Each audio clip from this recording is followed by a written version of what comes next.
नहीं दे रहे, कोई स्पेसिफिकेशन नहीं है। राम मंदिर बनवाया ना तुमने, भगवान राम ने ये हालत की थी अपने राज्य में। तो उसे ऊपर है, कुत्ते हमसे नीचे है, समझ में? अगर मेरे बच्चों को उठा लिया लोगों ने ऐसे तो मैं मर जाऊंगी। नहीं होगा।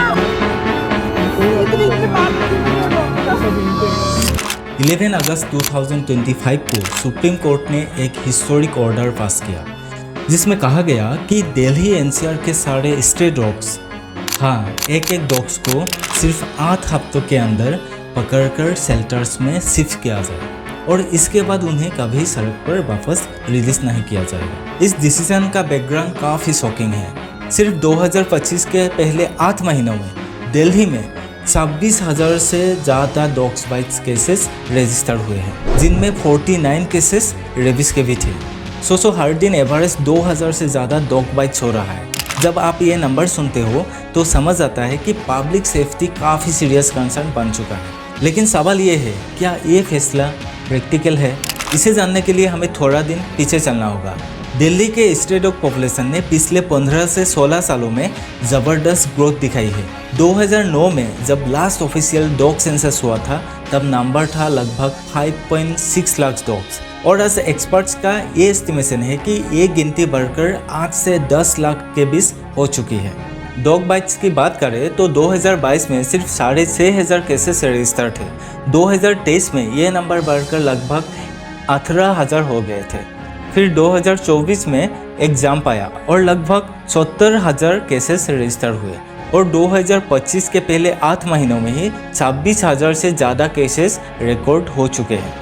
और इसके साथ साथ ट्रेजिक इंसिडेंट्स भी इस क्राइसिस को हाईलाइट करते हैं। जैसे जुलाई 2025 में 6 साल की चाबी शर्मा की मौत रेबिस के कारण हो गई जब एक स्ट्रे डॉग ने उसे काट लिया था। उत्तर प्रदेश की कबड्डी प्लेयर ब्रिजेश सोलंकी, उनका भी कुछ महीने पहले सिमिलर ट्रेजिक डेथ हुए थे। सफदरजंग हॉस्पिटल का रिकॉर्ड देखा जाए तो 2021 के 63,000 बाइट केसेस थे जो बढ़कर 2025 में 91,000 तक पहुंच गए। इस बैकड्रॉप में 11 अगस्त को सुप्रीम कोर्ट ने सुओ मोटो का एक्शन लिया, मतलब कोर्ट ने खुद से केस रजिस्टर किया बिना किसी पब्लिक पिटीशन के। Justice JB. पार्टीवाला और जस्टिस आर महादेवन की बेंच ने कहा कि दिल्ली एनसीआर की सिचुएशन एक्सट्रीमली ग्रीम हो चुका है और इस पर तुरंत काम होना चाहिए। कोर्ट ने ऑर्डर दिया कि अगले 8 हफ्तों में सारे स्ट्रे डॉग्स को पकड़कर परमानेंट शेल्टर्स में शिफ्ट किया जाए और ये ऑर्डर दिल्ली, नोएडा, गुड़गांव और गाजियाबाद सब जगह लागू होगा। कोर्ट ने ये भी कहा कि कोई भी डॉग दोबारा स्ट्रीट पे रिलीज नहीं किया जाएगा। एक स्पेशल हेल्पलाइन 1 हफ्ते के अंदर शुरू करनी होगी और किसी भी डॉग बाइट की कंप्लेंट का रिस्पॉन्स 4 घंटे के अंदर देना होगा।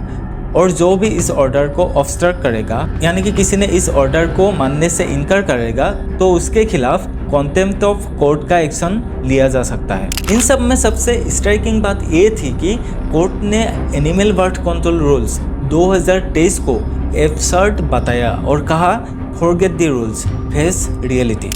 सुनने में ये ऑर्डर काफ़ी स्ट्रेट फॉरवर्ड लगता है, लेकिन ग्राउंड रियलिटी कुछ और है, क्योंकि इस टाइम दिल्ली के पास सिर्फ 20 एनिमल बर्थ कंट्रोल सेंटर्स है जो टोटल मिलाकर 5,000 डॉग्स को ही रख सकते हैं। जब पॉपुलेशन 10 लाख के आसपास हो तो ये कैपेसिटी बहुत कम है। Animal right expert Manika Gandhi ने बताया कि सिर्फ खाने पे पर डॉग को पर डे 40 रुपीज़ का खर्च करना पड़ता है। मतलब इतने सारे डॉग्स का डेली 3 करोड़ रुपया और ईयरली 1000 करोड़ से भी ज़्यादा फीडिंग कॉस्ट आएगी। शेल्टर्स बनाने का इंफ्रास्ट्रक्चर कॉस्ट 15,000 करोड़ से ज़्यादा हो सकता है, क्योंकि 2000 से ऊपर नए शेल्टर्स चाहिए। और मैन पावर की कमी तो अलग है। हर जोन में सिर्फ 2 से 3 डॉग कैचिंग वैन्स है, जबकि रिक्वायरमेंट्स 100 से भी ज़्यादा है। और इसके साथ साथ लीगल एंगल्स भी ट्रिकी है, क्योंकि ABC रूल्स 2023 के मुताबिक स्टेरिलाइजेशन के बाद डॉग्स को वापस उन्हीं एरियाज में रिलीज करना होता है। लेकिन कोर्ट ने अब जो ऑर्डर दे रहा है वो ऑर्डर ने इसे डायरेक्टली कॉन्ट्राडिक्ट करता है, क्योंकि कोर्ट ने ये कहा है कि ये सारे डॉग्स को शेल्टर्स में तो भेजना है लेकिन वापस स्ट्रीट में नहीं छोड़ना है। इस ऑर्डर पर पब्लिक रिएक्शन मिक्स है। कई फैमिलीज जिनके मेंबर्स डॉग बाइट्स का शिकार बने, उन्होंने इसे एक रिलीफ के रूप में देखा है। चाबी शर्मा की फैमिली ने इसे justice born from unimaginable loss कहा है। रेसिडेंट्स वेलफेयर एसोसिएशन ने भी इसका स्वागत किया है और दिल्ली का मेयर राजा इकबाल सिंह ने इसका पूरा समर्थन किया है। लेकिन दूसरी तरफ इस ऑर्डर का काफ़ी अपोजिशन भी हुआ है। सोशल मीडिया प्लेटफॉर्म पर भी लोगों ने इसके ऊपर बहुत आवाज़ उठा रहा है। जैसे फेसबुक और इंस्टाग्राम के ऊपर बहुत सारे लोगों ने इसके ऊपर पोस्ट डाल रहा है। बहुत ही सुंदर लग रहा है आपका ये पोस्टर, जिसे मैं फाड़ने वाली हूँ। आवारा कुत्ते, ये आवारा कुत्ते नहीं, ये मेरे बच्चे हैं जहाँ मैं फीड कराती हूँ। मेरे लिए ये सारे मेरे खुद के बच्चे जैसे। आपके ये पोस्टरबाजी से कुछ नहीं होने वाला। सही लो, ये फालतूगिरी नहीं। जो पैसा इस पे लगा रहे हो ना, वो सड़कों पे लगाओ जहाँ से आप नेता हो।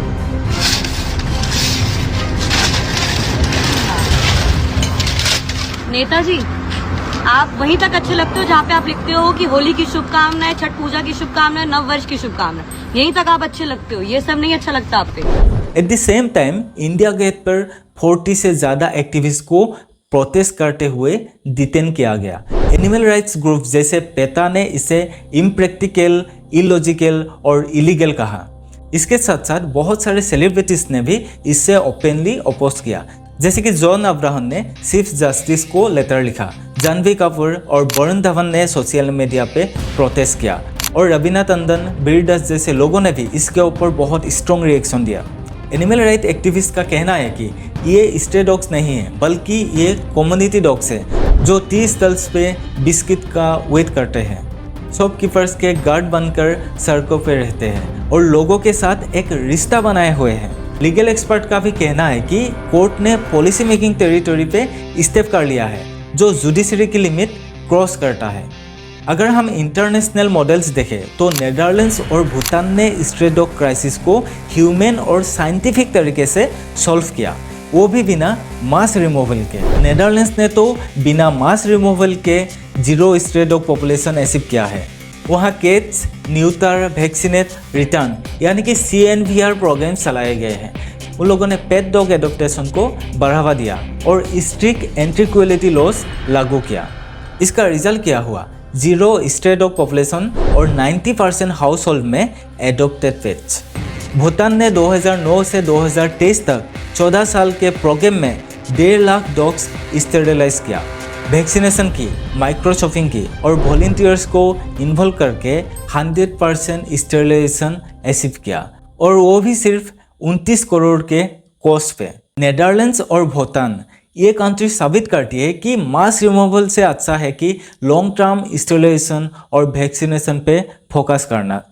अभी ग्राउंड पे MCD ने कुछ स्टेप्स लिए हैं, जैसे कि रेड फोर्ट एरिया से इंडिपेंडेंस डे से पहले 700 डॉग रिमूव किए और ABC सेंटर्स में नो रिलीज पॉलिसी लागू की। टेम्पोरेरी शेल्टर्स के लिए कम्युनिटी हॉल्स आइडेंटिफाई किए जा रहे हैं और कपिल मिश्रा की लीडरशिप में कोर्ट का ये ऑर्डर इम्प्लीमेंटेशन करने के लिए मीटिंग चल रही है। फ्रेंड्स, ये सिर्फ दिल्ली का इशू नहीं है, इसके ऊपर नेशन वाइड इम्पैक्ट भी दिख रहा है, क्योंकि गोवा ने भी सिमिलर टास्क फोर्स बनाया है। तमिलनाडु हाई कोर्ट में भी डिस्कशन हो रहा है, लेकिन खुद MCD के ऑफिशियल्स कह रहे हैं कि 8 वीक के डेडलाइंस प्रैक्टिकली इम्पॉसिबल है। इसके साथ साथ एनिमल वेलफेयर ऑर्गेनाइजेशन ने भी सुप्रीम कोर्ट का ये ऑर्डर रिव्यू के लिए पिटीशन फाइल करनी शुरू कर दी है। तो फ्रेंड्स, ये सिर्फ दिल्ली का इशू नहीं है, ये हमारा देश के लिए एक डिफाइनिंग मोमेंट हो सकता है एनिमल वेलफेयर पॉलिसी में। सवाल ये है, क्या हम पब्लिक सेफ्टी के लिए ह्यूमन और साइंटिफिक सॉल्यूशंस को एडॉप्ट करेंगे या शॉर्ट टर्म ड्रेस्टिक स्टेप्स लेंगे जो ग्लोबल लेवल पे कभी सक्सेसफुल ही नहीं हुए? इसके ऊपर आपका क्या कहना है? क्या सुप्रीम कोर्ट का डिसीजन सही डायरेक्शन है या हमें भूटान और नेदरलैंड जैसे मॉडल्स फॉलो करना चाहिए? अपना ओपिनियन कमेंट में ज़रूर बताइए और इसके साथ साथ इस वीडियो को अपने फ्रेंड्स के साथ ज़रूर शेयर करें ताकि लोगों के बीच में, लोगों के अंदर और भी ज़्यादा अवेयरनेस फैले। अगर आपने चैनल को सब्सक्राइब नहीं किया है तो सब्सक्राइब कर लें ताकि आपको इस डेवलपिंग स्टोरी की सबसे पहले ऑथेंटिक अपडेट मिले। मिलता हूँ नेक्स्ट वीडियो में, तब तक के लिए थैंक्स फॉर वॉचिंग।